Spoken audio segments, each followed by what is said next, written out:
croeso, falta, welcome to this sixth session of the of this project series.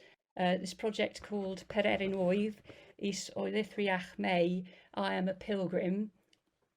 Fenwi ydi Rowan, is Misha Rowan ni Nail. My name is Rowan O'Neill, and I'm working with Span Arts on this project, which is a cross-border participatory arts project, exploring the idea of connecting with the diaspora of Wales and Ireland through the medium of pilgrimage, and responding to a new pilgrimage route that's being created between North Pembrokeshire, between St David's and Ferns in Wexford.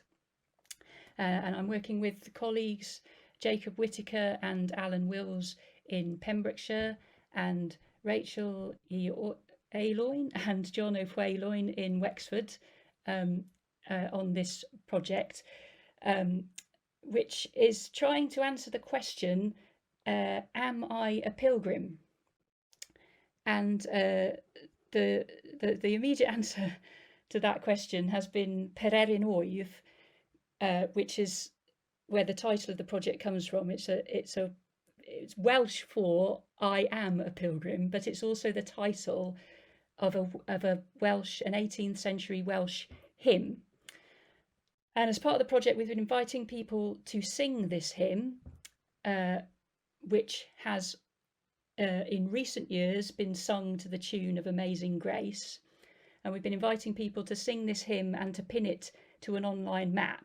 But we've also been inviting people to sing any song that reminds them or calls you back home, a song that calls you home.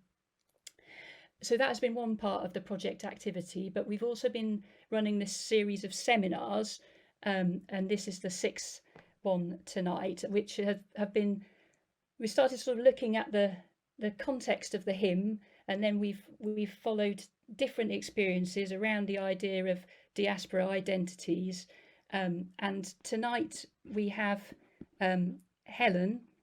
Professor Helen Phelan from the University of Limerick, who's going to present about her work, and is really going to bring us back to the idea of singing tonight. So I'm going to jump straight in tonight and introduce Helen, a bit of a formal introduction. So Helen is Professor of Arts Practice and Director of the Irish World Academy of Music and Dance at the University of Limerick. Her research focuses on the relationship between music, ritual and migration. She is an Irish Research Council recipient for her work on singing and the rituals of new migrant communities in Ireland, and is founder and co-chair of the Singing and Social Inclusion Research Group at University of Limerick. Her most recent research, funded by the Health Research Institute, brings together an interdisciplinary research team to explore singing, health and well-being with culturally diverse communities.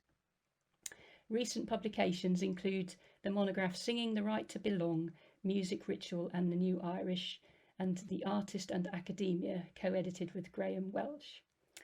And I think Helen is going to focus on I got to know about Helen's work through this book, Singing the Right to Belong, that I saw and thought, wow, that's kind of what this project feels like it's about. So I'm really pleased that Helen was able to come and speak to us, and she's going to say more about that work. But also, Helen has not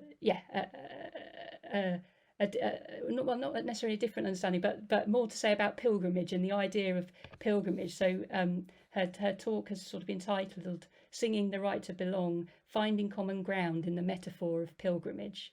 So I'm just going to hand over to Helen now, and thank you. Thank you so much, Rowan, and I'm just delighted to be here this evening, because it's not that often I get an invitation that allows me to talk both about medieval pilgrimage and chant, which I love, and working with modern, new Irish communities in the context of music and migration.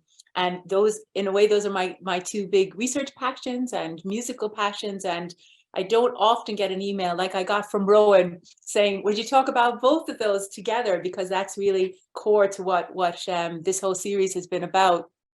And while I haven't been, just because of my teaching, being able to join live in the other sessions, I've seen all of them and have just been, I think it's been an extraordinarily rich and diverse set of sessions. And I'm really delighted, Rowan, with the invitation and to be here this evening. So I'm going to just share my screen because I have some images and pictures, and I think, like a lot of people who have been lecturing a long time, my son tells me I can go on a little bit sometimes. So if I'm going on a little bit, please just jump in. If you have a question, or if you say that's enough talking now, we'd like to do a little bit of singing. But at any point, just if you feel like coming in and just interrupting me or asking a question, please do that. But I'm going to pop this up here to keep me on track.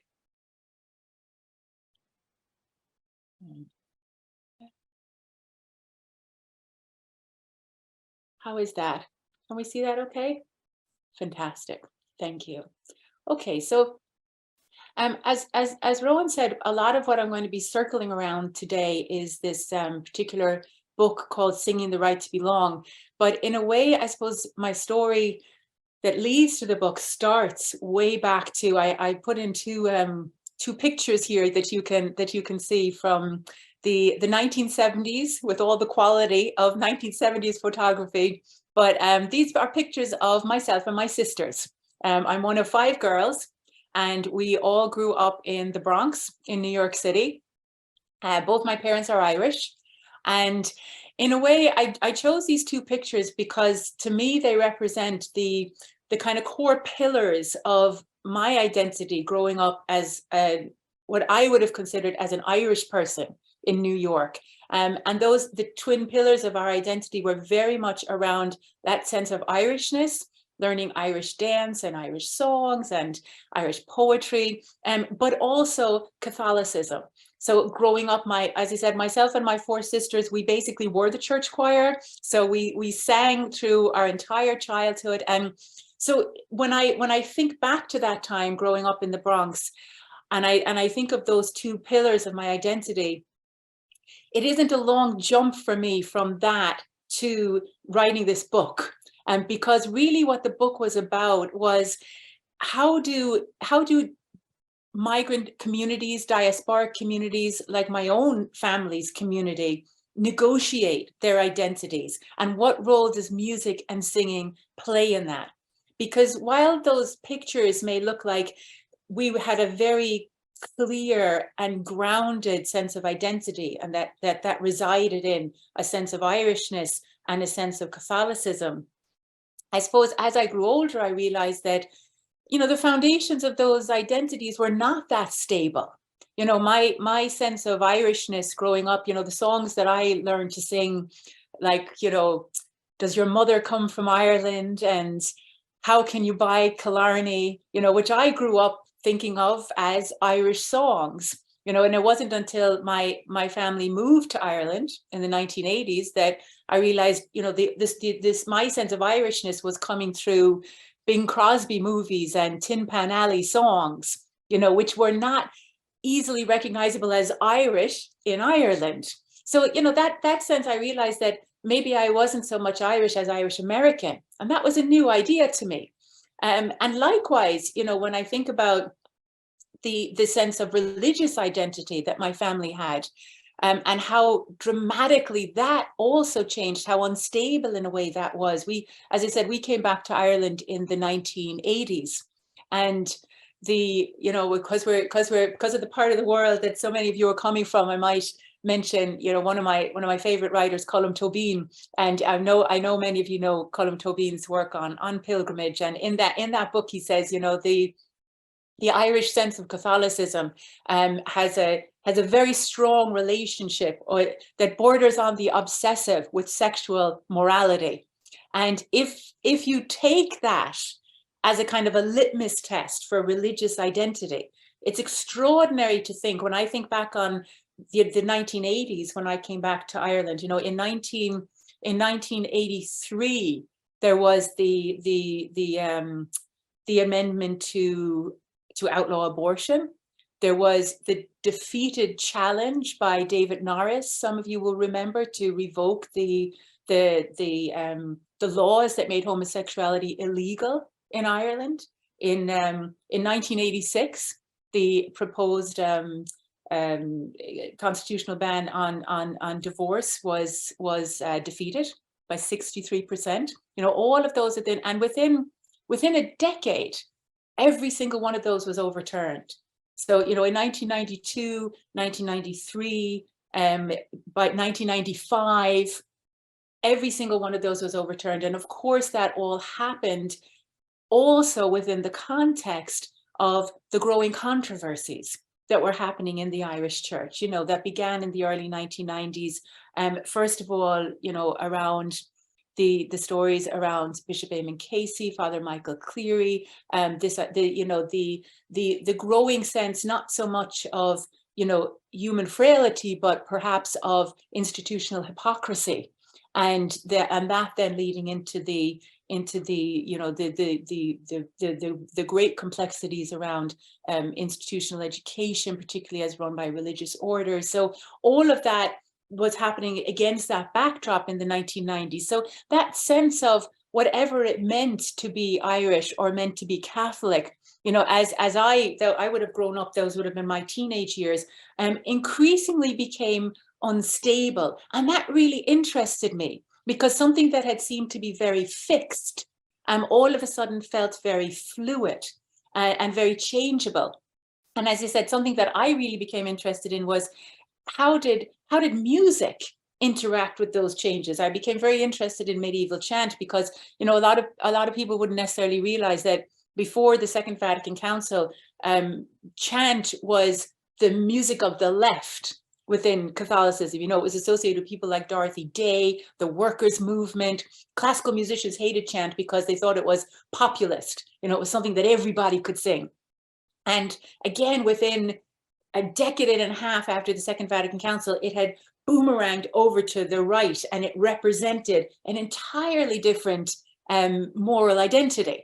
So that really interested me, how music was used in a way to help negotiate these movements and these changes.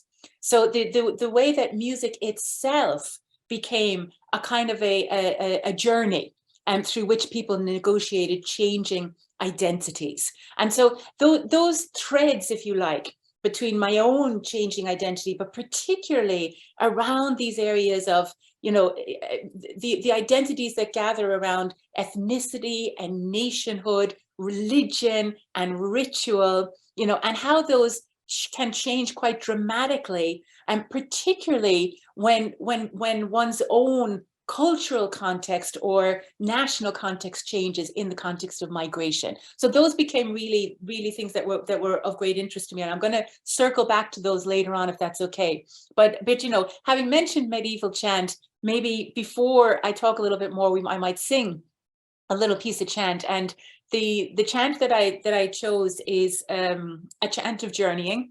It's a chant associated with the Archangel Michael. And the image that many of us have of the Archangel Michael, you know, of the dragon and the defeat, is a very Western. This is a very Eastern image of Michael that I think in a way resonates more with the Michael we find in the Irish text. This is the Michael of justice. This is the Michael, the protector Michael, and the guide Michael. And that's the one that we find most often in the medieval Irish texts. It's, you know, the Greek term that is often used for Michael is the psychopomp, who is the leader of souls. And, you know, it's not a coincidence that Skellig Vihil, you know, the rock of Michael off the west coast of Kerry, is right next to another small island, which used to be called the House of Don, the pre-Christian god of the dead. And on these islands were associated with the place where souls would gather on their journeys to the other world, led by the psychopomp by Michael. Of course, this island is probably now best known as the place of Star Wars fame. But I thought I might sing a little chant for Michael, and I might introduce it with a reading from a 15th century manuscript from the Book of Lismore, which is associated with another journey. There are lots of medieval stories of pilgrimage and journey in our Irish manuscripts, and they cluster around different themes. So there's a whole set of those stories called the Imram, which are the journeys around water and all the adventures that one has on they're in the same tradition as the Odyssey, you know, water adventures and island hopping and all the different marvels that one meets. And Brendan's Navigatio, of course, would fall into that category. And Brendan, of course, as we know, set off from one of the renewed Irish pilgrim places, Mount Brandon, and the wonderful pilgrim trail that has been developed there, off the coast of Kerry, not far from Skellig Vihil. And I might just read a little text from that and then sing the Michael chant, which is actually, I'll put it up here for you. The sea was restless and the earth quaked when Archangel Michael descended from heaven.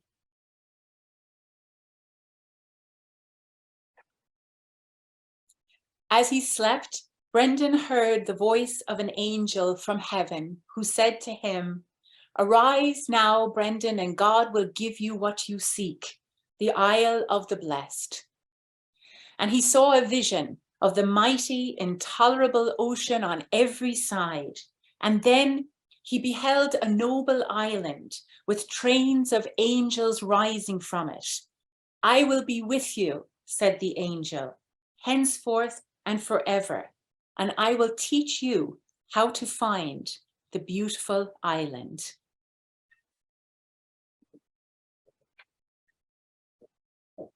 Concusum est mara, et contere terra, ubi archangelus Michael descendebit de cielo,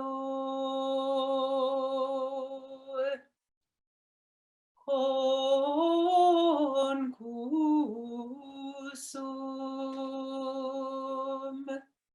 et mara,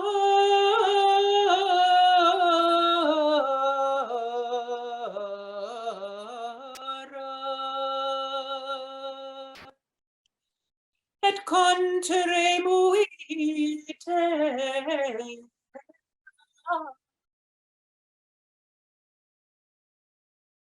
ubi archangelus Michael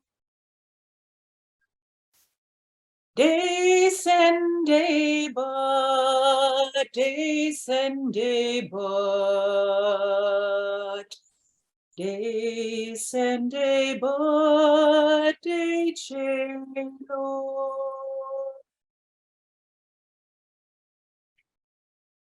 It's a lovely one, isn't it? I love that chant. So it's, yeah, so I think that one of the striking things about that period I'm talking about in the 1990s that we find in not only in Ireland, but across Europe, is this revival in pilgrimage, but in pilgrimage as it was, particularly in Ireland, as it was associated with this older form of Christianity. And I'm going to use the term Celtic Christianity. I know it's been problematized and problematic in different ways, but it's the term that was most often used to refer to, I suppose, an attempt to reclaim an earlier set of values that were seen perhaps to be less tarnished by recent history. And in the international sense, it connected itself with things like, you know, interest in Eastern spiritualities and Buddhism and with the New Age movement. But in a local sense, it manifested in a renewed interest in holy wells, in pilgrimage trails, in the pilgrimage sites that were associated with this early period. And I think this is not just, you know, it certainly, I would suggest, and I'd be interested in people's views on this when we chat. Certainly, I think there was an element of reaction to that more recent history and an attempt to reclaim, you know, a different set of values. But I also think it did speak to something quite deep in the Irish landscape, in the Irish psyche, and in the wider Irish sense of spirituality. There was an interesting publication that came out in the 1990s, Sacred Places and Sacred Spaces, and it was a review of over 6,000 pilgrimage sites around Europe. And of all of them, only 6% of them came from what was called the early Christian period, which would have been seen before the 8th century. And the vast majority of those were in Ireland. And of the kind of places that are as shrines, over 80% of them come from this period. So that's something really interesting to think of. In all of Europe, there are only about 6% come from this period. And in all of Ireland, over 80% come from that period. So I think it does speak to, of course, the importance of them at the time, but also the continuity of their significance. You know, and of course they went up and down in people's consciousness, but they remained present in a way that they didn't in many other parts of the world. So that earlier, whatever sense of ritual or spirituality that was attached to or embodied in those survived into the contemporary period. So I think it's interesting to think about their significance then in our own time. And for me, as Rowan was saying, one of the things that I became really intrigued about was the evidence we have around pilgrimage from this time. Because if it's quite distinctively Irish that we have such a continuity of shrines and of archaeological survivals from this time, what's also quite distinctive when we look at the manuscripts is the way that pilgrimage was understood. And you know, when we think of pilgrimage, and I mean, one of the most famous anthropologists to write about pilgrimage was this man Victor Turner, whom we've known to many of you because he's one of the big scholars of ritual and of rites of passage. From Glasgow, did a lot of his study in University of Manchester, but went to work as a young man in Rhodesia and began to work with a group of people called the Ndumbu. And very famously, anthropologists at this time didn't really study ritual. Ritual was seen as a little bit kind of, you know, hocus pocus, superstitious, not something that serious scholarship looked at or that you could rely on. And the more he worked with this community, the more he came to the conclusion that if he wanted to really understand anything about this culture, he'd have to overcome, he said, his prejudice against ritual and start investigating it. And he became probably one of the most influential anthropologists to write about ritual. And he was particularly interested in pilgrimage. Himself and his wife wrote a lot about pilgrimage within the context of Christianity in their later life. And his view of pilgrimage, or what he described as pilgrimage, is the typical one, where a pilgrimage is something where somebody goes on a journey, very often, you know, with other people in a community, goes somewhere. And they go somewhere with this, what he called this liminal community, this temporary community. Something happens there. So, you know, whether you're going to Rome or you're going to Mecca, or, you know, but you go on a journey to a particular destination. And importantly, you return when you finish. So there's a kind of a return, there's a cyclical nature to the way in which pilgrimage was understood, that, you know, there's a separation from community, there's joining this kind of temporary liminal community, there's some kind of cathartic event that happens, after which you return, transformed and changed, but you reintegrate into your own community. And I would hazard a guess that that's probably the way most of us think of pilgrimage. And maybe we can talk a little bit about that later on.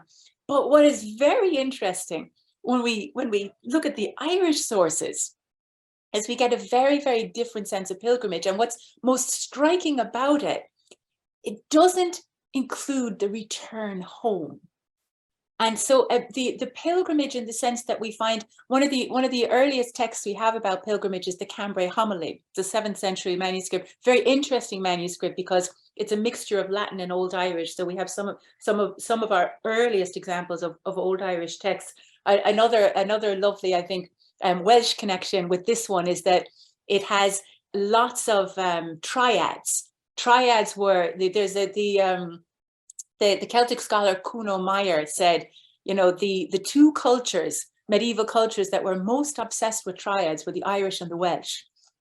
Triads, we find them in Proverbs. You find they come from, they're a biblical inspiration. It's like, 3 candles that illume all darkness, truth, nature, and knowledge. And we've loads of these in our Irish manuscripts. These kind of, they're like little aphorisms, but they're triadic.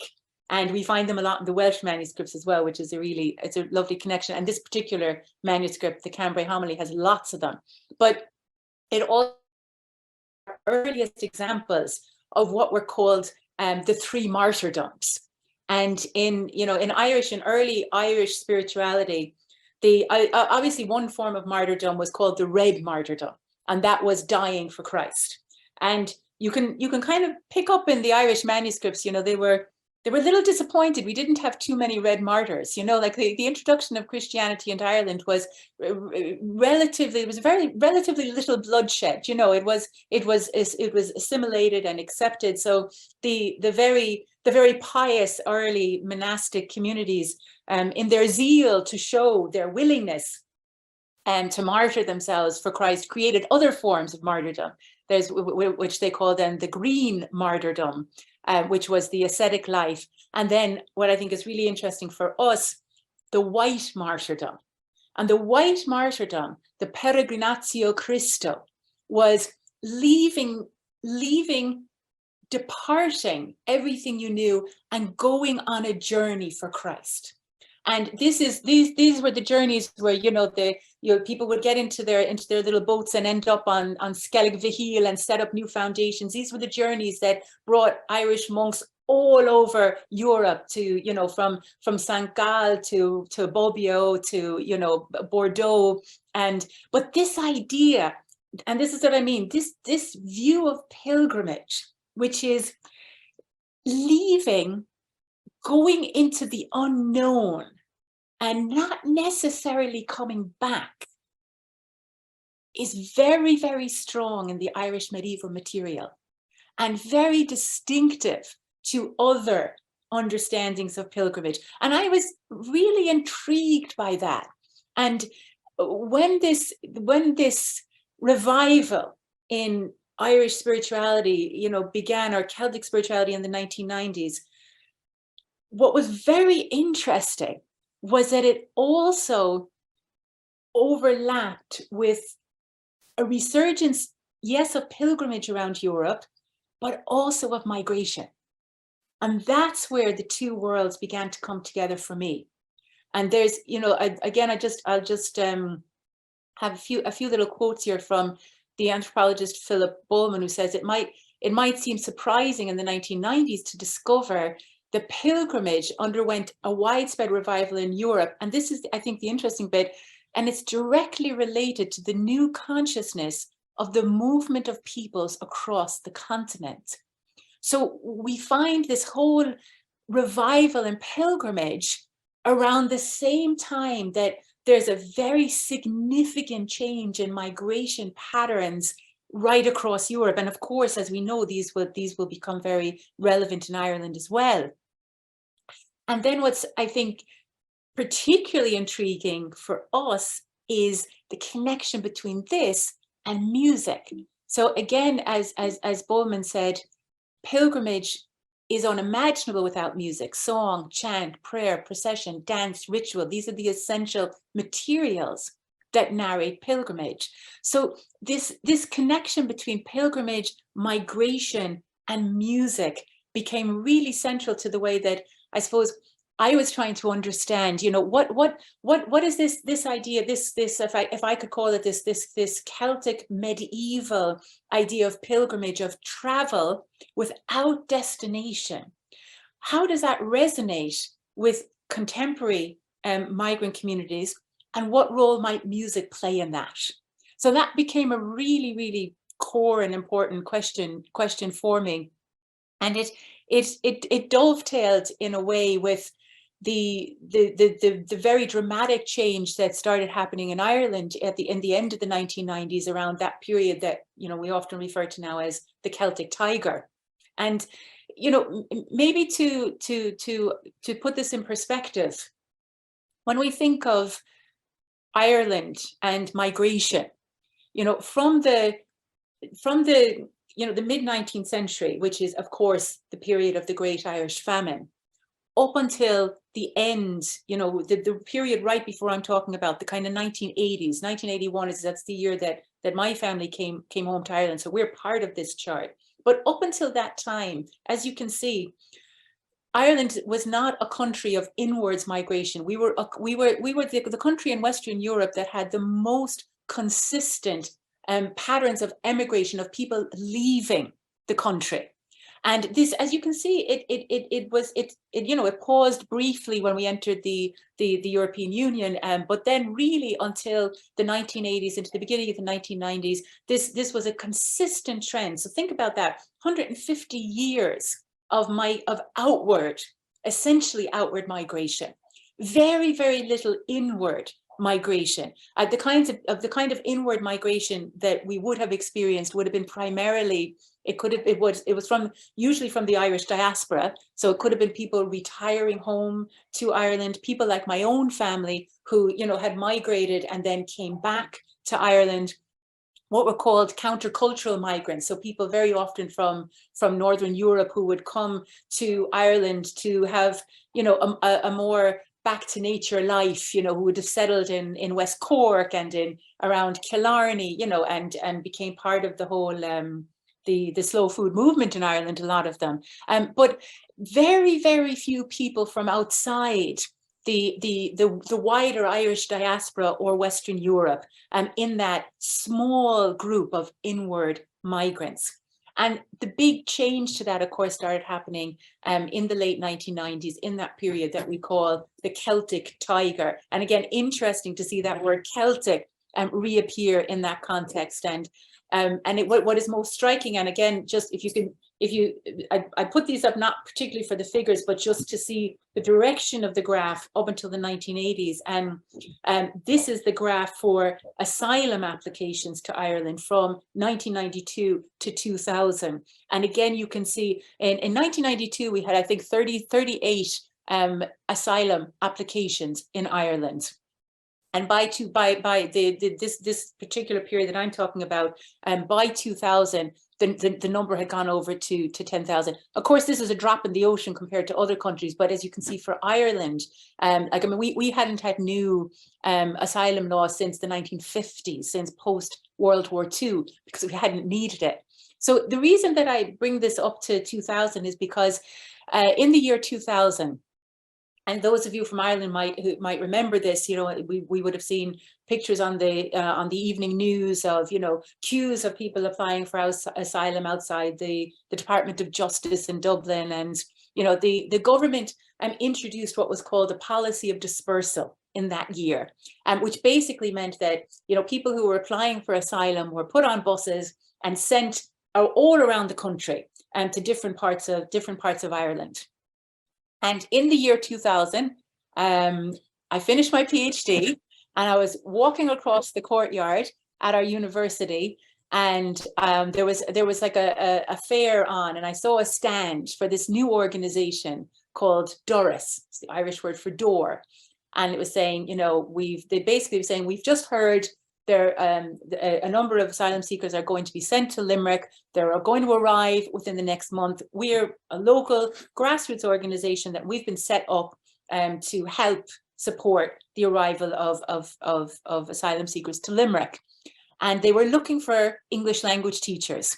And I had a TEFL qualification, so I said, yep, sign me up. So I started getting involved, and that really was quite a transformative moment in my life, because I think I immediately became known as the music lady, and very quickly, and I'm just going to maybe show you a small video of this now.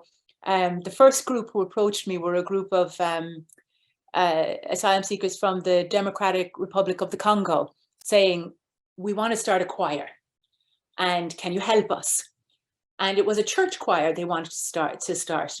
And within 12 months, I was asked to help support a Russian Orthodox choir, a Nigerian Pentecostal choir, all of these groups who had just arrived in Limerick were looking to set up choirs in churches. And I thought, what's happening here? And so much of my research came out of this, that the way in which it seemed to me these new communities were using music, just as my parents had when they migrated, to create some kind of sense of social space. And remember, asylum seekers coming to Ireland at that point were not allowed work, had very little access to school, had about, I think, €19 a week. So, you weren't going to be hanging out in a lot of cafes or going to restaurants. So your access to public space was very limited. And somehow it seemed to me that music and ritual were being used to create this sense of space and of community. And that really intrigued me, because, of course, the other thing to remember when people seek asylum, very often your travel happens very fast and you can't bring an awful lot with you. So what you can carry in your body becomes terribly important. And what do we carry in our bodies? We carry our songs, our stories, our dances. And those are the things then that we use to find a place for ourselves in our new places and spaces.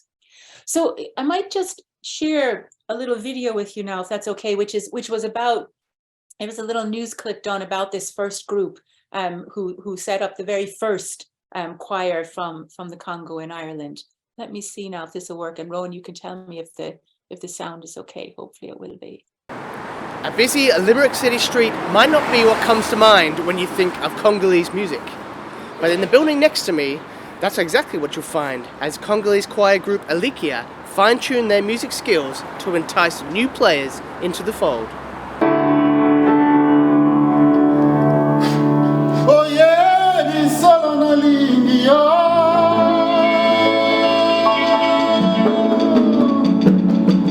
Tika kutungi sana.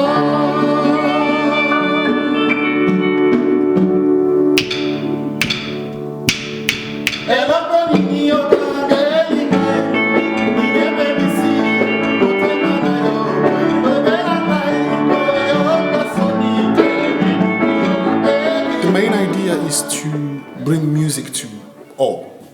First of all, the music that we played here, it's so sentimental, and it's almost, not even almost, it's spiritual. It's like the music is played and it goes straight into somewhere that we can't define.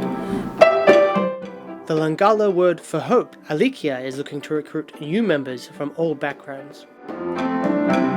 Now it's we need to kind of refresh, however, new people. So we need to go out there and play. Since everything kind of started back again, and with the new management that we have now, so me personally, I'm going to need to go around and be playing again and trying to get people to join in. The main idea is to get as many people as we can. And now I want to get people who are less fortunate. It's like people who wouldn't really have the opportunity to hear that music or to come to it. So I want to bring that music to them, so that once they understand it, they play it, so we all enjoy it, and to bring everybody at the same level. Beginning life 16 years ago, Eileanóir was founded by a group of asylum seekers from the Democratic Republic of the Congo in association with the Sanctuary Project, an initiative by Dros alumni and the Irish World Academy of Music and Dance at the University of Limerick. So in 2000, as I said, the first group of asylum seekers started arriving here in Limerick. And I saw a public notice somewhere saying that there was this group called Doras that was starting to support people coming into Limerick. And then I was asked to set up a project called Sanctuary. And this project was developing cultural bridges between new migrant communities and the university. And that's really how I met Eileanóir at the beginning, because I was involved with something in Doras, and 4 gentlemen from the Democratic Republic of the Congo came up and said, we have this idea and we'd like to start a kind of a Congolese-based choir here in Limerick City. They wanted to set up a kind of a choral group, a musical group that would sing repertoire from the Democratic Republic of the Congo, but that would be very open to different participants and cultural groups being involved. Eileanóir moved from being a choir that we were supporting to really being musical colleagues. So a lot of the members of that choir have achieved the refugee status. They're living permanently in Ireland, they have families, they have careers. So it's almost moved a kind of a full circle where this group came initially looking for support, but now are very active in supporting other cultural initiatives for some of the new waves of migrants coming into Limerick and into Ireland.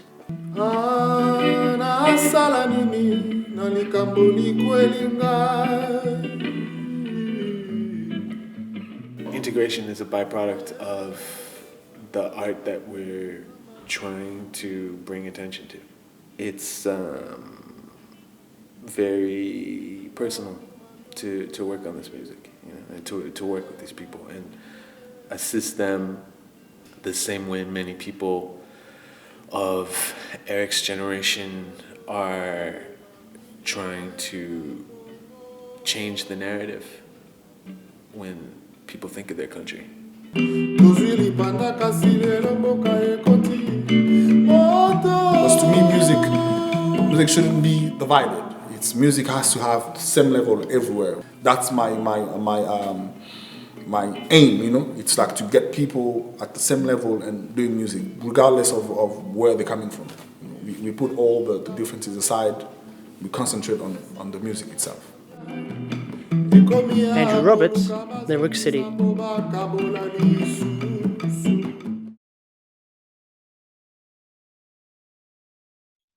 So I think that there are a couple of interesting lines in that, weren't there, about, that inclusion is a byproduct of this. And, in music, we put all differences aside.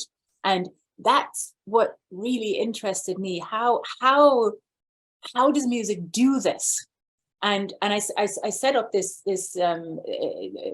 initiative called the Irish World Music Cafe soon after that. And it's a, you can come along and you can have a cup of tea and coffee and you can play music together. And we've been running this since I think 2015, and we went online during COVID. There's a piece there that I wrote with a few colleagues if you want to learn a little bit more about it. And we're continuing on with the cafe now with some of our new Ukrainian community. But this question about how music can create this sense of belonging was one that I became increasingly interested in researching. What was the actual physiology of the way music, and particularly singing, was working to do this. And a lot of that, as I said, is what ultimately led to this book. And I don't, because I want to leave some time for us to chat and have some conversation and to sing a little bit, I won't go into too much of the science of it, but maybe just to share one or two key ideas, which I think are really important for all of us to think about when we think about the potential of, we were saying at the beginning of this chat today, are you a singer? Are you not a singer? And, the innate ability that we all have to make sound in different ways, with our voices, with our bodies, plays some very important physiological roles in not only how we survive as a species, but really importantly, how we connect with difference. And that's where I think a lot of this work in terms of migration and how societies might handle migration becomes very interesting. So maybe I just mentioned two small pieces of research around this. One of them might be quite well known to you. It's called the icebreaker effect. And this is just this article, if you're interested, is I picked it out because it's open access, it's available online. But you can find lots of research on the icebreaker effect, which is looking at the different kinds of activities that communities use to, the things that we do to bond with each other. So whether it's arts and crafts, creative writing, this particular study looked at 3 activities. So they looked at knitting, creative writing, and singing together.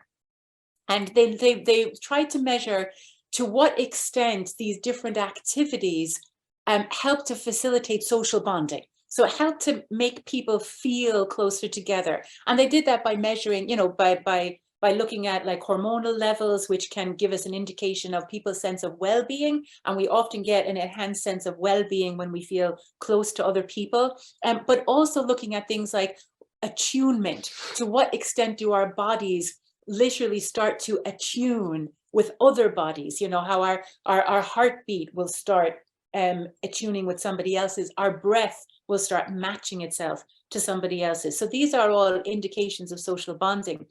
And what was really interesting in this study is they found all of these activities were in fact quite successful at social bonding, but singing did it the fastest. And that, I think, was a very interesting finding, because what singing can often do is it can help us accelerate the process of feeling closer to another human being. And it does it, of course, by pressing so many of our, what we call affective buttons, those emotional ones that open you up, to emotion, to a sense of somebody else in your orbit, but also it allows you very quickly to create experiences of belonging with people you've never met before. So because a lot of other activities rely to a certain extent on language to be successful, language can actually slow this process down, because when we use language to speak, like I'm doing right now, we're primarily communicating kind of brain to brain, head to head, which is very efficient in terms of processing information, but that efficiency comes at a cost. We kind of close down the other ways in which we connect with people for the efficiency of cognitive communication. But when we open up other forms of communication, which would be more emotional and physical, we attune with people faster. And so singing is one of those activities that allows us to leapfrog over a lot of the stages that we use in other forms of communication, to go very quickly into an experience of closeness with other people. So that, I think, is an important thing to think about when we think about the function of something like singing in society. I think particularly in the Western world, we tend to relegate it very much to the world of entertainment. It's what we do, at the edge of our real lives, our working lives, our surviving lives. While of course in many cultures it's completely woven into every aspect of life. And when we think about its potency and its power, it's an interesting question for us to ask ourselves: what role can it play in helping us live well with each other? And maybe just a final little piece of research on that note. A lot of research also suggests that singing not only helps with social bonding, but helps us bond with large, flexible, and diverse groups. And the reason I stress those 3 words, large, flexible, and diverse, is because this is extraordinarily distinctive. don't really find this capability to the same extent in almost any other species outside of our own human communities. I mean, when we think of species that work, you know, very, very well in large groups, you know, I'm thinking of like a beehive. What we find is that the success of that work often depends on it not being flexible. You know, everybody has a very set job. And when we look at, you know, species that are quite flexible and work well together, if we think of like you know, a whale pod or a dolphin pod or a herd of elephants, you know, who can work very successfully together in quite flexible ways, what we find is the groups tend to be quite small, and usually they have some form of relationship. In other words, they're either related to each other or they know each other already. And it's that previous knowledge that enables the flexibility. Now, what's quite distinctive about us as humans is we can work flexibly in very, very large, diverse groups with people we've never met before. I mean, if you think, for example, if any of you, and I'm sure you do, sing in a choir, it would be absolutely possible right now for us to bring 100 people into a room who maybe didn't share a common language, different men, women, old, young, who never met each other before. And in an hour, we could create a satisfying human shared experience. Now, how do we do that? How can we do that with people we've never met before? And again, it's because of that, the ability of something like singing to very quickly tap into the physiological ways that humans connect with each other. And in fact, a lot of evolutionary theories suggest that one of the reasons that singing has survived, like if you think of it, singing is a strange, almost byproduct of our ability to breathe, isn't it? And, you know, we don't use it in a kind of communicative way in the same way that we've developed language, and yet it persists. Why does it persist?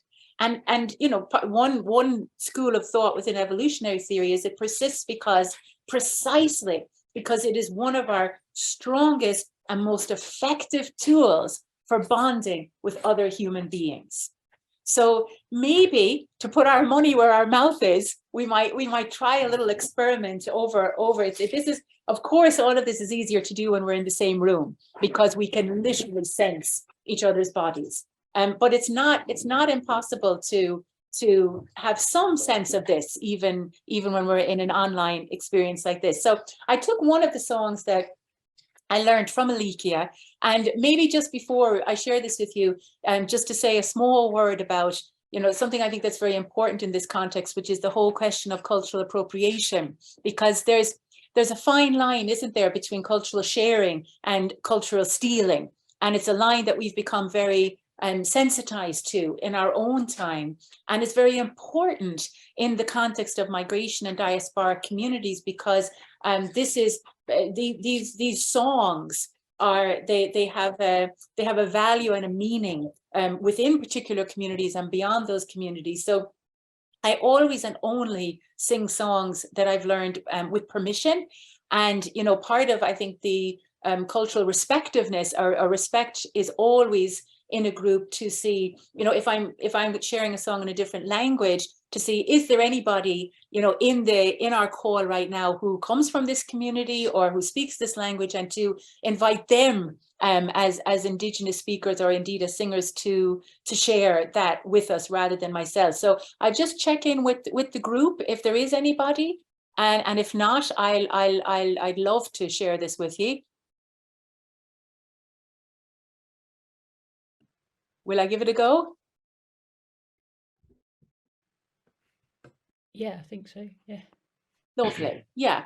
So this is this song is in Lingala, and I just teach you the chorus. It's very short and very simple, and it's the song basically means if God is calling you, don't wait till tomorrow to answer. So kolo abiangio, kolo abiangio, kolo abiangio, kozela lobite. So, and I'll sing a line and you can sing the line back to me. And, you know, the lovely thing about being online is you can turn off your camera, you can turn off your mic, and you can sing to your heart's content, or you can leave it on, whatever you feel comfortable with. And so the first line is Kolo abbiangio. So you can sing that with me. Kolo abbiangio. And then it's Kolo abbiangio. Kolo abbiangio. And the third line is the same as the first line. Kolo abbiangio. Kolo abbiangio. Kozela lobite. So again, I'll just sing the four of those together. Kolo abbiangio. Kolo abbiangio. Kolo abbiangio. Kozela lobite. Don't give it a try with me. Kolo abbiangio. Kolo abbiangio. Kolo abbiangio. Kozela lobite. Lovely. And don't worry, you can put your mics off on, it doesn't matter. And we're all, our time lag is going to be in there. It doesn't matter. This is called an online jam. So I might sing the verses and then I'll bring everybody in for the chorus. Sokia yoki magonganaye kozela lobite. Sokia yoki bellalio kozela lobite. And kolo abbiangio. Kolo abbiangio. Kolo abbiangio kozela lobite. Mangono abatola ki bazanka kikembo. Azaliko biangolelo kozela lobite. Kolo abbiangio. Kolo abbiangio. Kolo abbiangio kozela lobite. Kolo abbiangio. Kolo abbiangio. Kolo abbiangio kozela lobite. Very, very nice. You see, we have the beginnings of a choir, even though we're online. And some of the things that I do with my own groups, and I'm gonna begin to bring this little chat to a close, because I'd love, you know, your own experiences or, you know, ideas about, you know, for me, one of the things that's really, there's a wonderful ethnomusicologist, his name is Timothy Rice, and he talks about, you know, in our world of our post-migration world, you know, where this is where the idea of the majority of people in the world being, you know, living in stable geographical realities is less and less true. You know, that there's an increased number of people on the move. And, you know, going back to that idea of peregrinatio, not always returning home, you know, or of finding a home, or needing to build a home in a new place. And, you know, what role the parts of ourselves that we carry in our bodies, like our voices and our movement, our songs, our dances, and our stories, what role that plays in helping us find that new home, but also in providing a means of communication for the host community that we meet. And I think that's extraordinarily important, because we need to find a medium of encounter, don't we? And it can be quite difficult. And if you know, one of the ways in which the research is showing us that we can accelerate that sense of encounter is by allowing ourselves to be present to the songs and the dances and the poetry and the stories of the people that we encounter. And so to finish off, maybe I just might mention that the area, and Rowan was saying this at the beginning, that I've become increasingly interested in my own research over the last 2 or 3 years, because as you can see, most of this work I've done in the past has been based in the community, in ritual contexts and schools. But over the last 2 or 3 years, I've been working more and more with health colleagues. And, you know, part of this, I think, is a product of COVID, although we started a little bit before that. But there is a growing recognition within the health community that what we're able to provide in terms of, you know, creating healthier opportunities for quality of life for people is limited if it's confined within a medicalized version of health and well-being. And there is a growing interest and openness to the roles that, you know, these kinds of more affective and physiological human activities can play in creating experiences of well-being, in countering things like isolation, depression, anxiety, you know, all of which are you know, very in the literature, very common for new migrant communities, but I think have become increasingly common for many of us in the COVID and post-COVID world. So again, thinking about the role that music and can play in that. And I might finish just by doing a little bit of what I would do with groups in that context, and maybe with a short video of a training that we did recently, because one of the things I guess this work has made me more aware of is the danger, even as I'm telling you of all these wonderful things that singing can allow us to do, of being unaware of the possible trauma that music and singing can create as well. You know, I always say that music or singing in and of themselves are not good. They're powerful. And that's a different thing. You know, power can be used in lots of different ways, can't it? And the very power of music to create this strong sense of bonding and identity, as we know, can also be used to create groups that are built on hate, groups whose common identity is the hatred of another group. So it's not the music per se, it's the way in which we use it. And that's where I think the ritual context becomes very important, because we can create rituals of exclusion, or we can create rituals of inclusion. And so the way in which we use these things is very important, and being aware that, particularly for people whose journeys may have started in conflict and who are living a post-conflict life, can carry vestiges of that trauma with them. So the way in which we use music is very important, so we don't re-traumatize, you know, with loud, sudden, inappropriate noises, or an unthinking use of an emotional song without a proper understanding of how to bring that to back to a safe space. So that we've worked in partnership with an organization called Musicians Without Borders, who work specifically around groups who are living in post-conflict environments, and how singing or music might help with that. And I guess to finish with that, I always start and end any training that I do with the breath,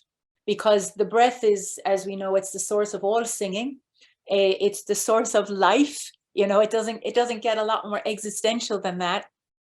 And as somebody who, you know, began in my young life as an asthmatic, and then became a singer, and went through lots of the kind of world of like vocal technique and vocal exercises, and now has become quite interested in, you know, the way in which we can use singing in the context of trauma, I'm struck by how similar, you know, the way in which one uses the breath physiologically for health reasons, and the way we train singers, how similar it is. So here's a tiny little exercise that you can do every day, and that I always start and end workshops with, because one of the simplest things to remember about our breath is that the thing that increases our awareness and our presence and oxygenates our bodies is the in-breath. And the thing that relaxes us is the steady out-breath. So if you want somebody to be relaxed and grounded and present, the out-breath should be longer than the in-breath. Now think of how you sing a song. There's a nice big breath in, and then a lovely stream of air, as long and as consistent as you can make it, on which the sound rides. So the way in which we breathe when we sing is exactly the way we want to breathe when we want to be alert and relaxed. So a very simple exercise in that regard is what we call, 4-7-8 breathing. You breathe in for 4. You can do this with me. Hold it. for 7, 6, 7, and breathe out for 8.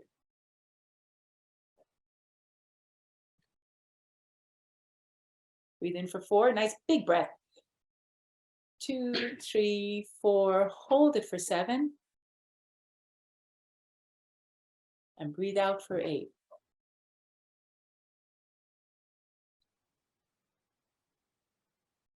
And for the last one, when you're, instead of breathing out, when you're breathing out, do it on a little hum. So breathe in for 4, 2, 3, 4, hold. And we'll do our hum out for 8.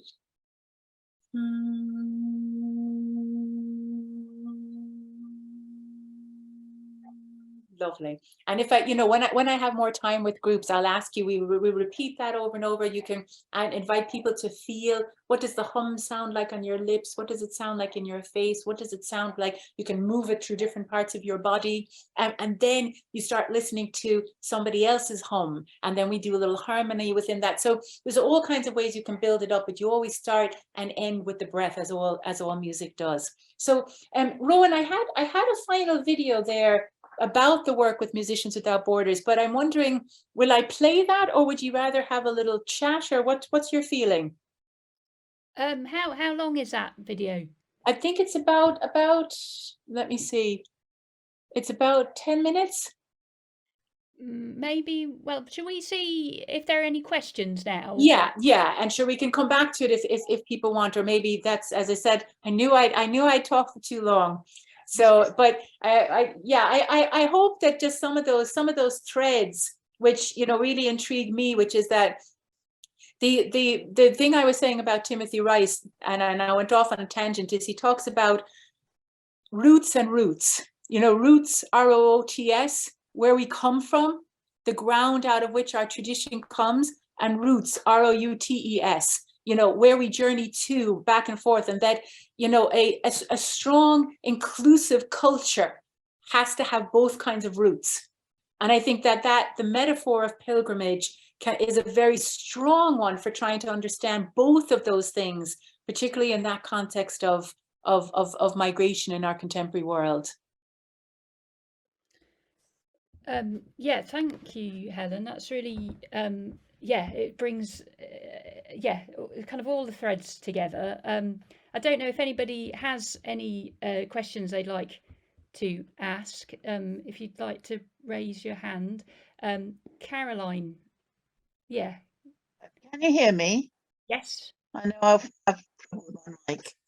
I'm interested when you were saying about people getting together through the medium of song, and the pulling of the people together is speeded up.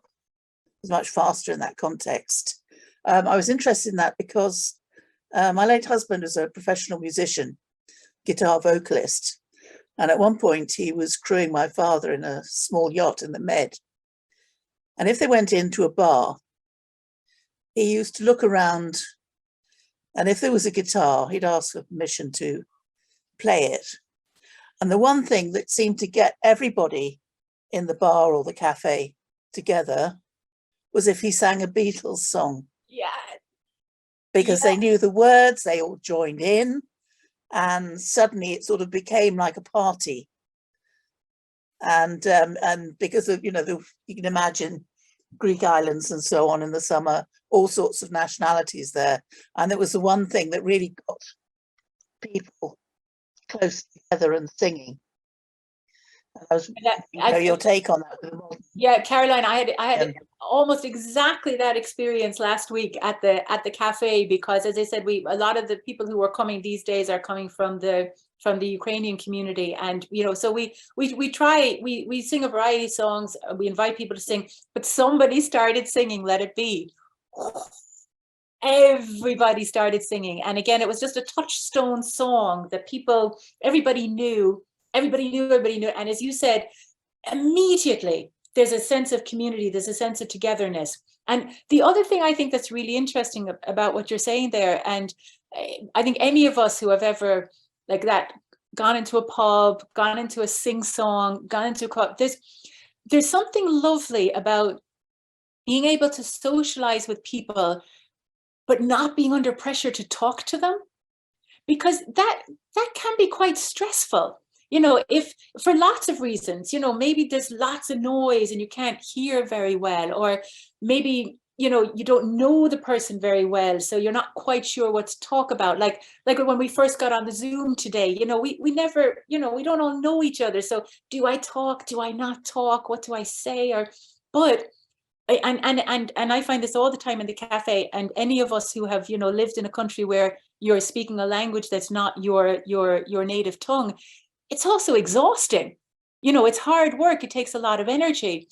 So being able to be with people and not having to talk, but feel close, is something I think that music does. So as you said, like when people go in and someone picks up a guitar and starts singing, everybody can relax, because you're also creating a sense of a safe space. I can be there without being under pressure. So I think, yeah, that would resonate very strongly for me. Thank you. Thank you. Yeah, anybody else like to ask anything?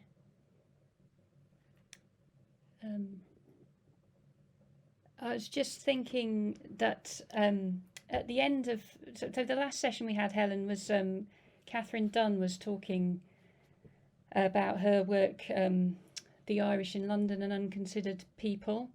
So it's very much about people leaving Ireland, and I'm just thinking about what you've sort of explained, this concept of pilgrimage from an Irish perspective of not returning.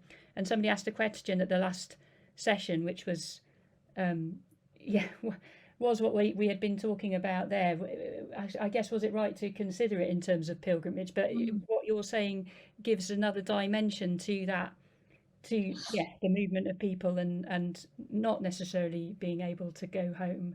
But I suppose a kind of question that I wanted to ask as well was, when you came back to Ireland from America, did you feel like you were coming home? I expected to, but no, it was a terrible shock. It was a terrible shock, because, as I said, like everything that I had, you know, and I think probably many, you know, migrant communities have a very similar experience. In New York, growing up in New York, I was Irish. You know, I was identified as Irish. But then, of course, as soon as I came to Ireland, not only was I not Irish, I was American, but everything that I thought of as Irish was not Irish. I always remember my very first St. Patrick's Day in Ireland. My entire family went to church dressed in green. And this was in 1981. And there was nobody else in the church dressed in green. And we thought we were being Irish. We weren't being Irish. We were being Irish American. So that shot, and I think that's very typical for many diasporic communities, migrant communities. You, on the one hand, you have, you know, what's called this kind of dual identity, but you also have a sense of not belonging to either. So, and I think that's a very, very common theme. And that's another reason that people, they use songs and stories to kind of negotiate that. There's some very interesting research about, for example, when you look at the repertoire of songs that Irish Americans traditionally sang, very few of them were about the famine, for example, you know, even though we know a huge number of people would have left Ireland within that context. So, you know, what was that about? And, you know, many of the songs were quite, you know, they romanticized Ireland. They had this very, very strong sense of nostalgia.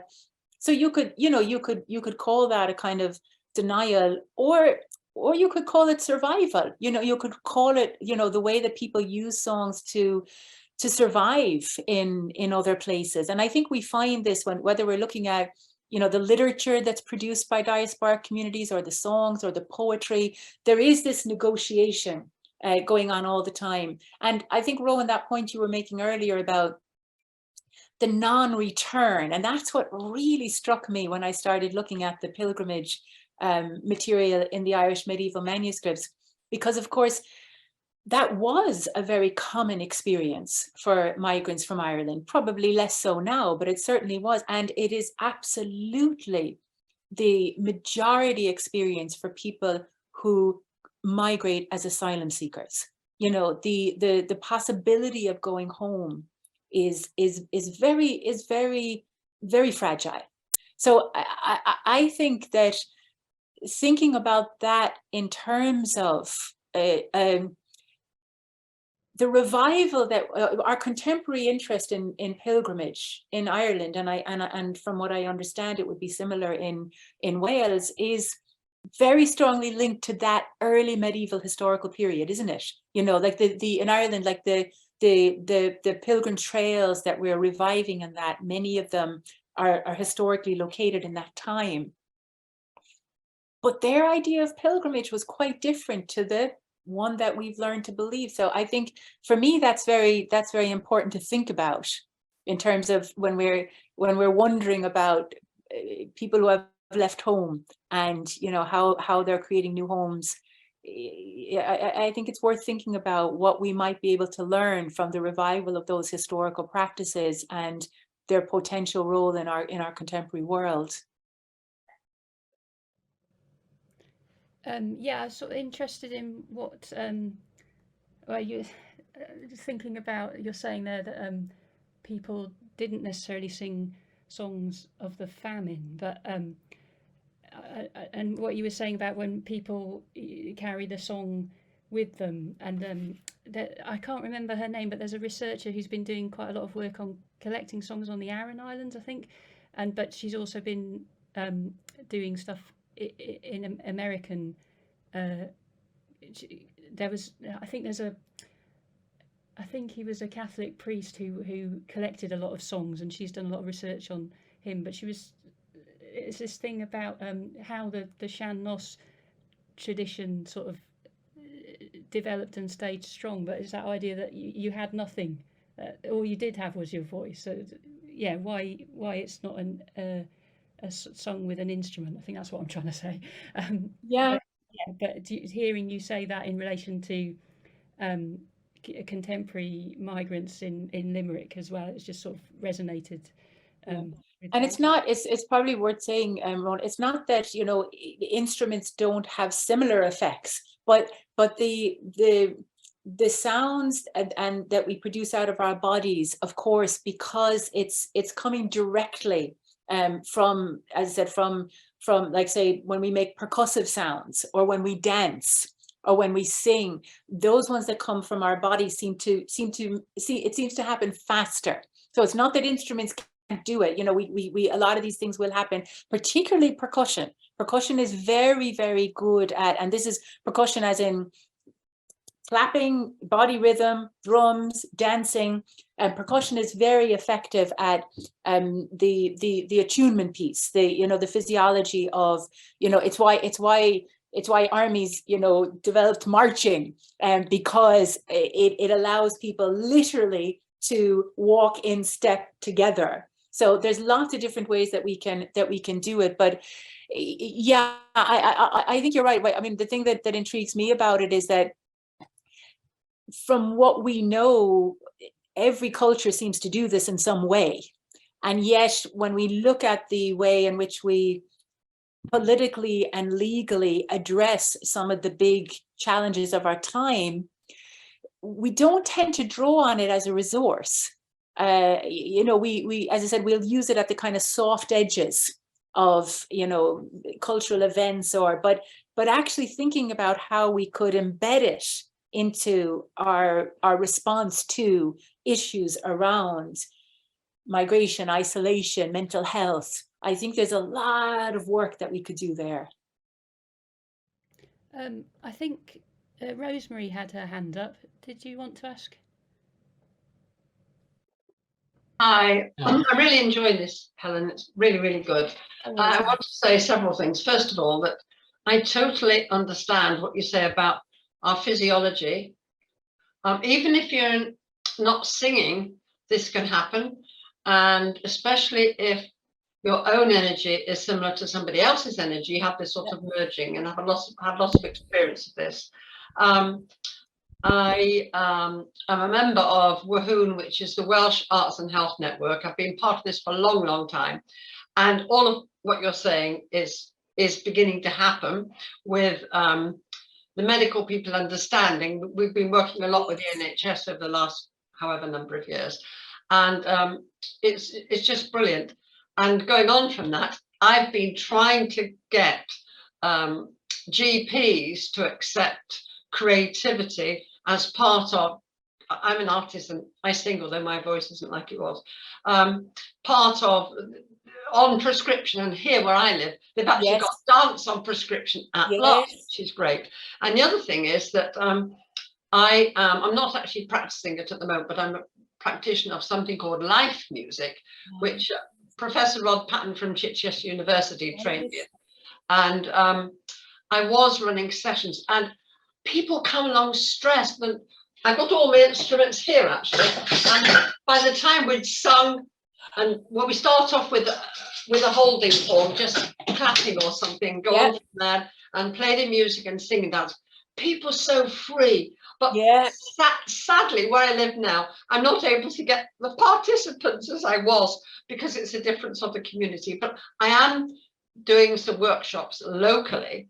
And I had a little session with them last week, and in January, because of something called the 64 million artists, as the January challenge organised by somebody in England. So we're going to be doing that at this local venue. We're going to meet 4 times a month, and I'm going to reintroduce some more live music. So, but great. Rosemary, that's wonderful. I mean, that's so resonant with what I'm discovering myself. I mean, I think you're probably involved in that world of health much longer than myself, because it's only the last few years. But you're exactly right. I sense a huge openness from the health practitioners, because they're very evidence-based people, and they see it works. So as you said, like things like social prescription, and we've lots of projects with, Kaylee dancing, people who are living with Parkinson's, for example, very effective on all kinds of levels. We have another project which is about singing, with people living with cystic fibrosis, or a lot of the work that I do, because it's with new migrant communities. It's more. It could be like mental health. It could be perinatal health, which are more linked to kind of isolation and issues around that. But they see the results that you're talking about, which are people feel freer, as you said, more relaxed, more connected, less alone, at that very fundamental level. There's more isolation in our world than there ever was. And these are ways that you can feel less alone in the world. Exactly. So, and save the NHS money. Anyway, that is true too. And maybe just one other thing to say to Rosemary, what you're saying, because I love that idea you said. Is it life singing or life music? Life. Yeah, beautiful. I love that. And that music. Life. Yeah, beautiful. I love that. And that. Yeah, because I think the other thing that in our culture is this idea. Yeah, because I think the other thing that in our culture is this idea of. Am I getting a little echo there? Yeah.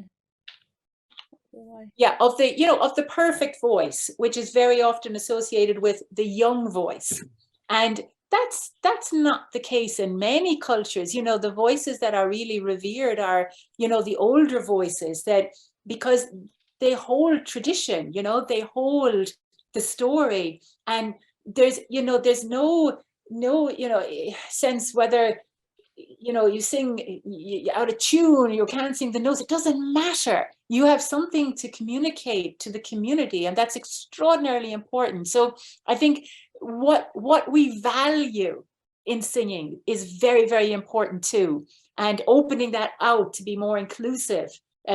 So that we do end where we started today, which is recognizing that we all sing, and just, I suppose, the last thing that I think you mentioned there as well, Rosemary, that all of these things are also very effective when you're listening.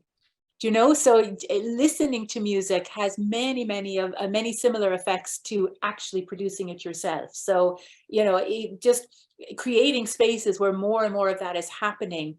There's a lot of research to show the value of it, and particularly for what I think we're talking about today, which is, you know, thinking about ways that we can live well in a world where many of us are on the move. Yes. Thanks, Rosemary. Yes. Thank you. Michael has his hand raised. Hi, Helen. Helen, first I just wanted, I heard you give your talk at Boston College a couple of years ago on the Saints. Oh, wow. Camp. Yeah. Oh, that's a lovely connection, Michael. Yeah, yeah. So I just two thoughts. One is about this, you know, migrants carrying their voices and their songs. It just brought to mind this. To me, it's the most poignant moment in the movie Brooklyn, which came out a few years ago. It's when you probably know what I'm going to say. Go on, I do. Yeah, it's the scene where the men are coming into the church. You know, they're retired laborers, have, you know, spent their life building New York, and they're sitting down in the room at the table, and suddenly Irla O'Leonard breaks into song, in a Sean song. It was just incredibly powerful. The other thing is that over the years, I've been involved in something over here. Some people call it authentic voice, spirit song, heart song. I had a circle for 12 years leading it, and a lot of the singing there was without words. It was just spontaneous, improvised, doing improvisations together, or just people would have an opportunity if they wanted to just come into the circle and just sing whatever. It didn't have to have words. It didn't have to have, and it's incredibly powerful in so many ways, as I'm sure you know. So just I completely agree, Michael, and I know exactly the moment in the movie you're talking about, and you're absolutely right. It's the moment where, you know, and you know, it's a gorgeous movie. It's cinematic. It's beautifully acted, but that's the moment where I think the loneliness of the experience breaks open, and that just it's you know, one of another, and I don't want to get too much into the research of it, but one of the really important characteristics of singing and of music generally is what we call its temporality. It's an ephemeral art. It exists and then it doesn't, you know, unlike a painting on a wall, you know, like music has a starting point, like all time, and it has an end point, and part of its power is its ability to frame a particular moment within that song. And that's, I think, what happens in that movie, Michael. It frames that experience, and that can be very cathartic, because we're held by the song, we're held by the frame, and we're allowed to have all that emotion. And then the song ends, and we can move on. And that's why singing and dancing and story are used in all our powerful rituals, in from funerals to weddings to birth, because they hold us in those deep experiences, and that they allow that catharsis, and then they allow us to move on. And so they have that very, very powerful. And Michael, what you were saying about the natural voice stuff, I think is absolutely wonderful, because so many people are reclaiming their right to sing through that. And I must say, when I started doing a lot of this work, I was very repertoire bound. That's how I would describe it. You know, it was, I would teach songs and I would learn songs. And the longer I do this, the more I feel I almost go back to the elements of sound, which is like what you were saying, like it's beyond language, it's beyond repertoire, it's beyond, so, and part of this is working now more and more, say, with health colleagues who would sometimes be very, very, very shy about using their voices. You know, their professional identity is about not being vulnerable. It's about being sure and confident, and you know, bringing authority. So it can feel incredibly vulnerable to sing. So that's why I always just start very, very small, with just some breathing, some humming, and it's astonishing, like you said, how just the experience of sounding, when you build it up incrementally, can grow a confidence very quickly. So yeah, it's taken me a while to get there, but I completely agree. And you probably heard this. I learned this. Someone said it was an African proverb. I don't know, but you probably heard it. If you can walk, you can dance. If you can talk, you can sing. So true. So true. Yeah, absolutely. And Thank you. the other thing is that we do all the time, even people who say they can't sing and they don't sing. Again, it's that famous thing of, singing in the shower, humming around the house. Like we actually sound a lot more than we realize, whistling, clicking, so if we just allow ourselves to stop resisting it for all the social reasons that we've been told we can't, we actually do it quite naturally. You're reminding me of a phenomenon I've experienced so many times. I like to whistle, and I'll sometimes just start whistling just unconsciously. Yeah. And almost never fails, someone else will start to whistle. I could be in a grocery store. Exactly. It's amazing. It's just amazing. Yeah. No, I mean, we, as I said, like we know that, the reason that we don't know yet of a culture where, for example, we don't sing to children. We don't sing to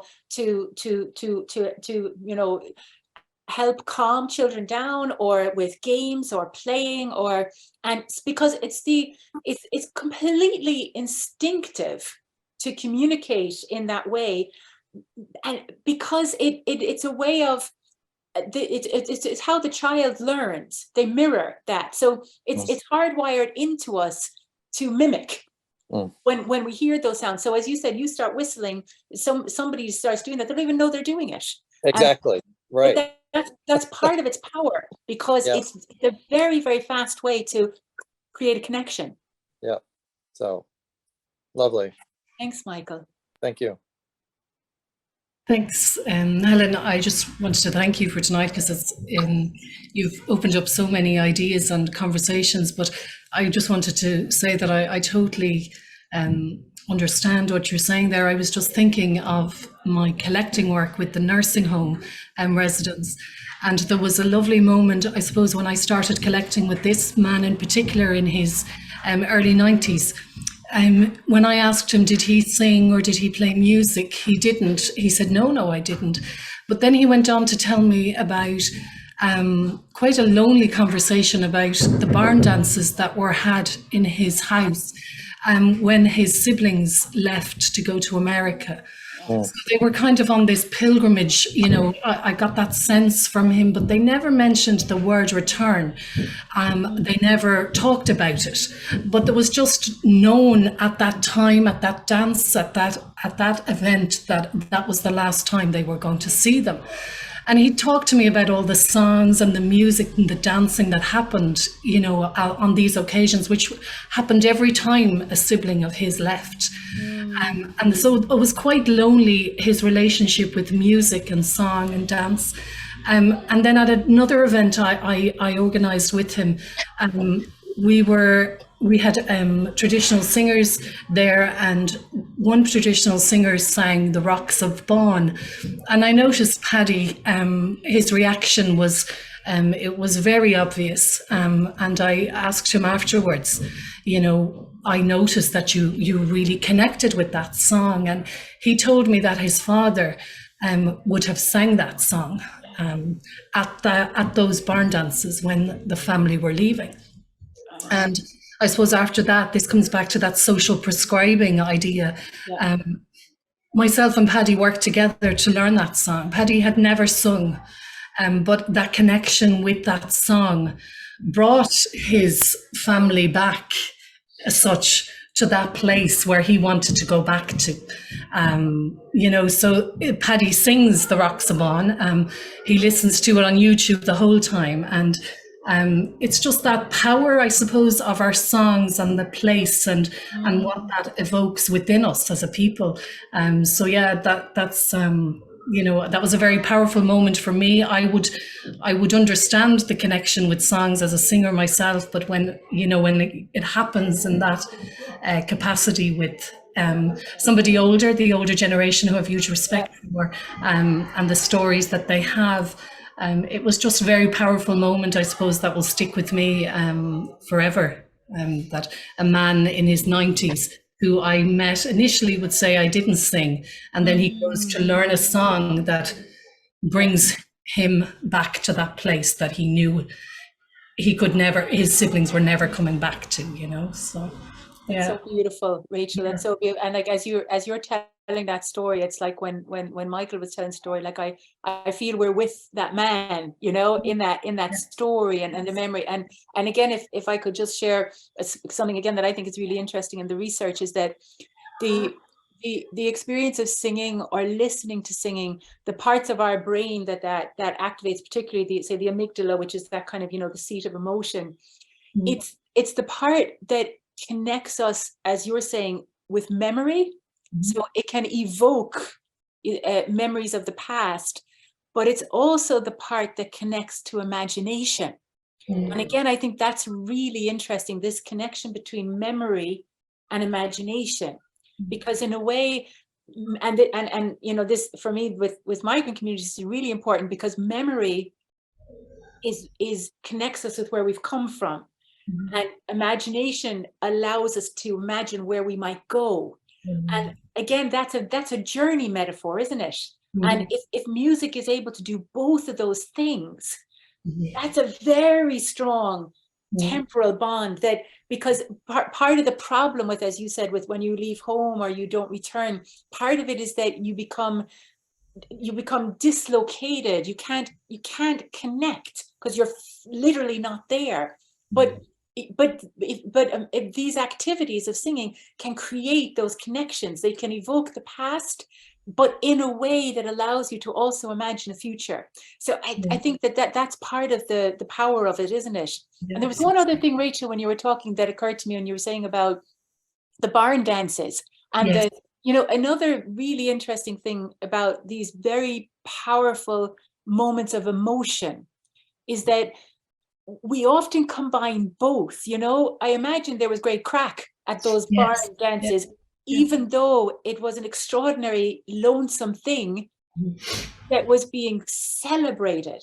And that's also very, very interesting. It's like, you know, the way that we, you know, in many, many cultures, the jester or the clown can be part of a funeral rite, or even when we think of kind of wakes in Ireland and games and jokes and pranks. And so there's a very, very thin line between laughing and crying.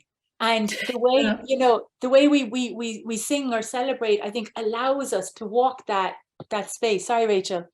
You know, as I've built up a relationship with him, and we've spoke about that, you know, he speaks so fondly of the evening and everyone together.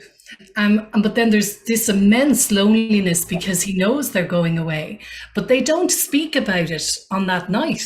Nobody says anything.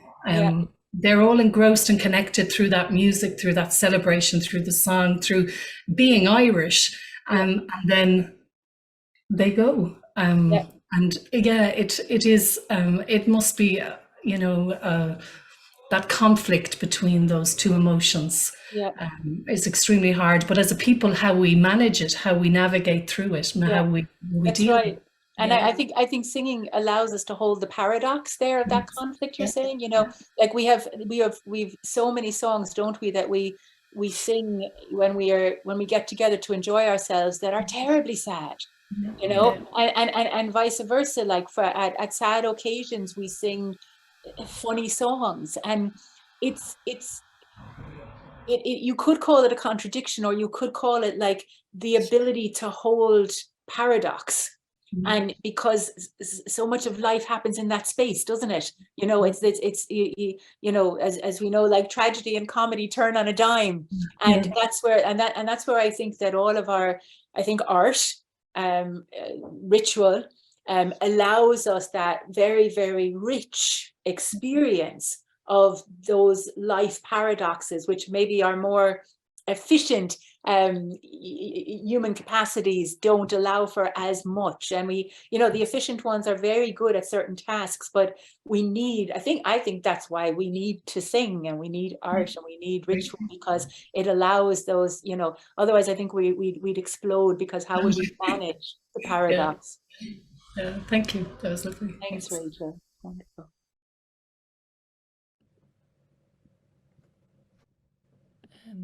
But I just ask you about another aspect.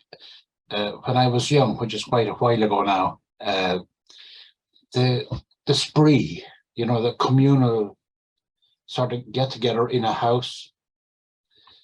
When people sang, very often there were certain sort of ritualistic things. One is you had to be coaxed for a certain length of time. Yeah, yeah. This is not true in the Gaeltacht, as far as I can see. The singing, the traditional singing in the Gaeltacht before the loss of the language is different. Mm. But furthermore, it's this sort of resonated in my mind when you talked about returning. Yeah. The difficulty in what we call a stable, settled community that's quite old. Mm-hmm. People didn't want to get up above their neighbour. Yeah. Hence the coaxing piece. Mm. But also they always spoke the last line. Yeah. As if they were saying, I'm coming back down to earth. Mm. Singing is an elevated situation, and I am not special or out of the community. Yeah. Did you ever have any thoughts on that? And could I ask you, would it have been the same within Irish communities in America? And ask the Welsh people, does that occur in little community situations in Wales? But it's an extraordinarily rich question, Brian, and I wouldn't presume to speak myself too much on the Shannon side, because it wouldn't be my area of expertise. But what I would say that resonates very strongly with what you just said there, if I go back to, say, some of the older medieval chant that I was singing there, what you're talking about there is that the line between song and speech, which in kind of our contemporary culture, it's a very hard line, isn't it? You know, it's either a song or you're speaking. Yes. But in lots of traditional cultures, and certainly in chant, they're like, if you that little chant that I sang, it's almost just like heightened speech, isn't it? You know, Yes. so and a lot of traditional chanting is exactly that. It's what you said. It's kind of, it's elevating speech. So it's saying, for this period of time, we are in this, I mean, if I can use the word, we're in this holy space. And when we, you know, because we're in this holy space, we use this elevated form of communicating our speech. And as you said, returning to speech signals the movement beyond that space. So I would certainly find resonances with what you said there, with that older chant tradition. I'm sure there's others like Rachel and that who could speak probably more knowledgeably on the Shannon side than myself. And in America, did it occur if you had a group in, say, extended family and maybe some strangers? Would this apply? I remember one man, it's 70 years ago, and he used to, it was almost as if he was wringing out his cap. He kept his cap in front of him. And this was his sort of declaration that I am not different from the rest of us. At least that's what I felt, even as a very young child. Yeah. And it still persists, but only with older people here now, I think. Rachel might well know more about that, I'd say. All right. Yeah. Thank you very much. And Brian, I suppose, and I'll let Rachel come in there then, but I think the one thing that you'd say there that would resonate with me when you're talking about the kind of, you know, the humbleness of the singer in that space. And you're right, in many traditions, a song will be preceded by it could be, like you said, the invitation, I know I won't, you will, Yeah. I won't, you know, it could be that, or it could also be a story, you know, that they now I'll sing you a song, and there'll be a story that will bring you into. That's why I often start with a little story before I sing a chant or something. And it's it can be understood also as a form of hospitality. So do you know when you say you go into somebody's house, you know, the being offered something to eat or drink and accepting the offer can be an act of humility. You know, it can be an act of saying, yes, I will take the gift that you offer, but I will give a gift back to you. So there's something about hospitality, I think, that is really important. But I might pass on to others who might have more experience of that as well. Thank you, Brian. Thank you. Thank you, Brian. I just sort of seeing that where the time is. We're at 5 to 8 now. I just wanted to it's just sort of following on from what you've just said there.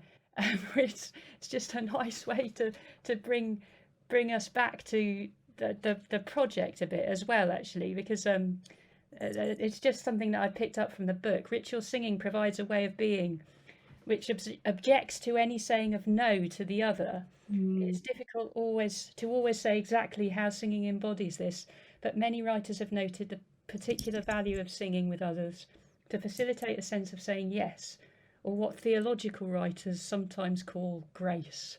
Lovely, lovely, Rowan, lovely. To amazing grace. Yes, I think there's other things I'd like to pick up on. I just another a simple question that you write: if I am what I sing, what will singing this song make me? And I'm thinking about that as well in terms of what you've said about not all singing. It's not good, but it's powerful. It's not inherently good necessarily, and it's also like saying it's not inherently joyful necessarily, or it's peeking over into it can be both. Helen, I guess it is sort of getting time to go. Thank you everyone who's asked questions, and I think it's been a really amazing evening. I've really enjoyed listening to you, Helen. I have some announcements.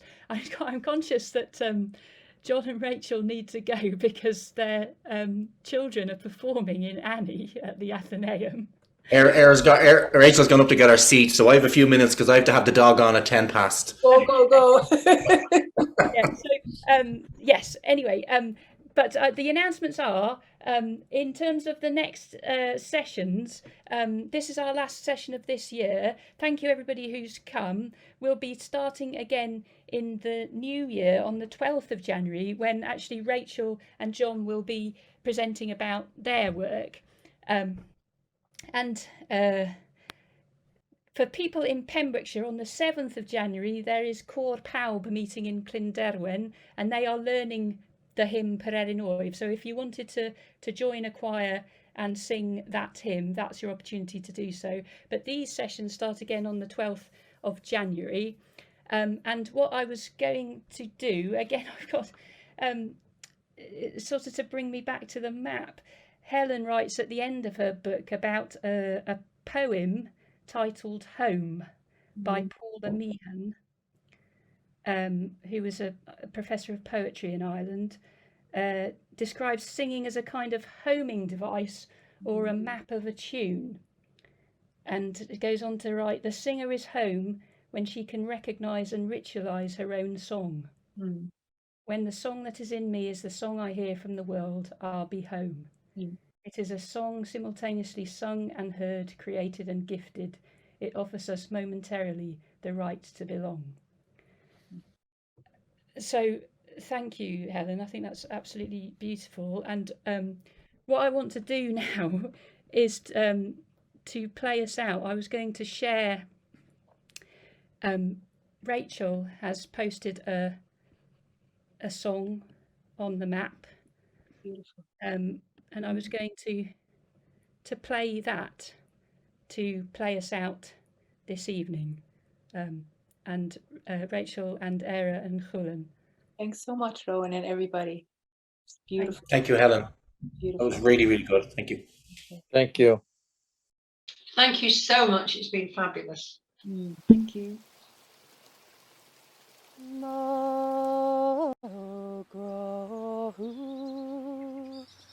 Gana céad cant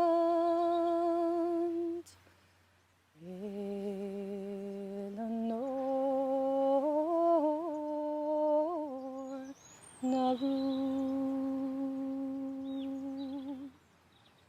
is a bhí meag smuoinú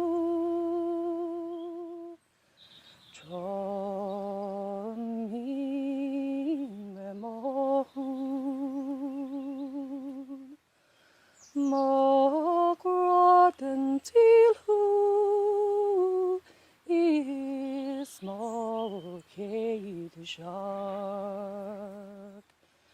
to is the shan upon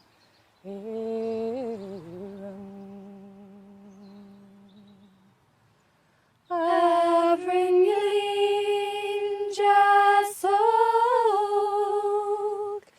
to is the shan mil shapok Hansa warit bio by Ganamert Maris just Marayolin Nakaunalat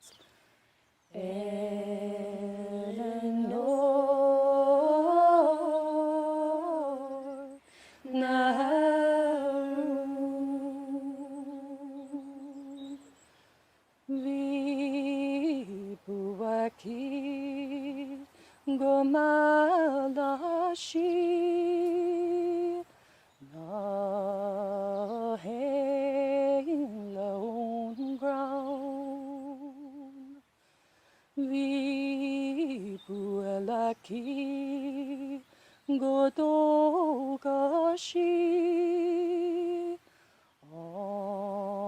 encore for mas Vi buelaki nok nyerhame Mar si gro mochismo céad shark Every Nilin just soak to is the shan mil shapok Hansa warit bio by Ganamert Maris just Marayolin Nagaunalat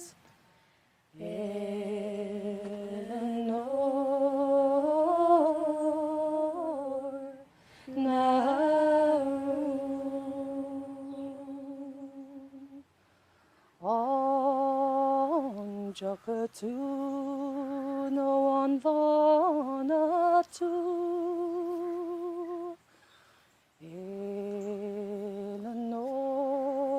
Eileanóir na rún Snow net no one che knock on a who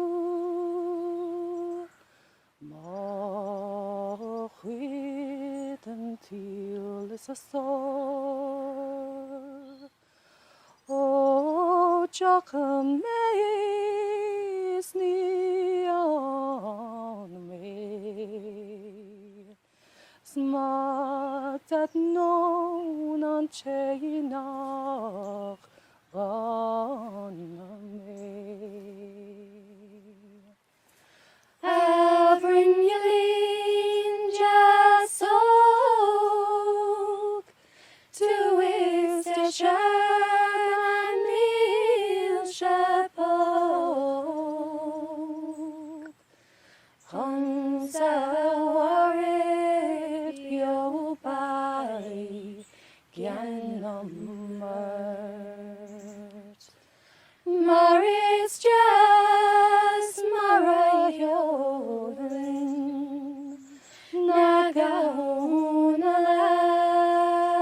Nagaunalat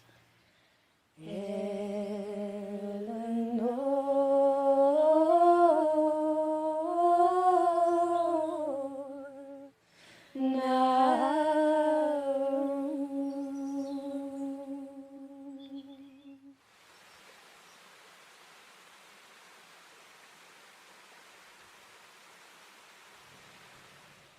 Okay, Wonderful. thank you. And so, yeah, to learn more about the song, please come on the 12th of January and we'll find out a bit more about that. Thank you. Well, I'll go ahead. I'll talk to you all soon. Yeah, thank you, John. Thank you. Thank you so much, Ellen. Thanks, everyone. Thank you. Bye bye. Bye. Thank you.